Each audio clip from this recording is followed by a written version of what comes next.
So, driving it? Wait a second. I can choose between driving education, tuition, lessons, or driver's ed. I'll choose the last one from now on. I started my journey behind the wheels with my father as a teacher. Actually, when I think about it, I have a distant memory of once releasing the handbrake when I was little. The car started rolling, probably not that fast, however, it was quite a terrifying experience for little me. I guess that's why I still remember it. So, officially, I began driving a car as I imagine many others have done as well, during an evening, on a large slab of asphalt with no other cars or people around. Nothing worth telling happened. It wasn't like I told my father, "Okay, let's burn some tires." Oops, sorry.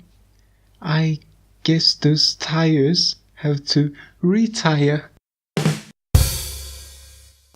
Nope, that didn't happen. So after a while I started taking lessons at a driving school. The lessons weren't that exciting, especially not the theory classes. What was exciting, you might ask? I'll tell you what was exciting. One of the 2 courses I had to attend to get a driving license. The topic was the physics of driving and distractions while driving.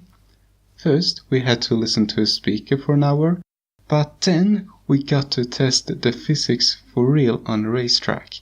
That's right, things just got more interesting. First, I want to tell you that we were 3 students and 1 teacher in the car. So apparently it was nothing weird to trust people you didn't even know, and apparently it was nothing weird that 4 other people put their lives in your hand and they don't even know your name. Well, you do actually know one thing you have in common. Neither one of you have a driving license and you're all about to make difficult driving maneuvers. Great. Fantastic. You didn't have to be in the car when the others were driving, but that would make a scene.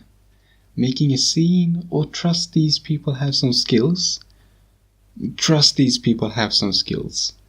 Besides, we were on a closed-off track and the maneuvers weren't that dangerous maybe. I didn't have to leave in an ambulance. So, let me take you through the things we had to do. We started easy with braking as hard as possible on a straight road with different speeds to see the braking distance change. Although I did screw it up. No, I didn't get off the track. I just didn't brake hard enough, so the teacher made me redo it. After that, we would make a turn with a distraction. We all got different distractions. I had to switch on the radio. So, as the road started to turn, I took a glance at the radio. Now there was one problem. I had never been in this car before, and I didn't recognize the radio button's layout. The glance turned into a stare, and when I looked up, the car was no longer where it was supposed to be. I kept the car on the road, however, I'm not sure if I successfully started the radio. So the next task was to swerve, I know, for an obstacle. I remember that I barely swerved, enough to clear the obstacle, which I perhaps should tell you wasn't like a concrete wall or something else that you don't want to make contact with in high speed. It was just some colorful plastic straws in the ground that the car easily could drive over. So the final thing was to make a turn on a wet road. The teacher said which speed we were supposed to hold in the curve. Some weren't possible without the car losing traction. However, the speed I got was not a problem. So I thought, well, isn't this nice? A calm turn to end the day with. Guess what the teacher did?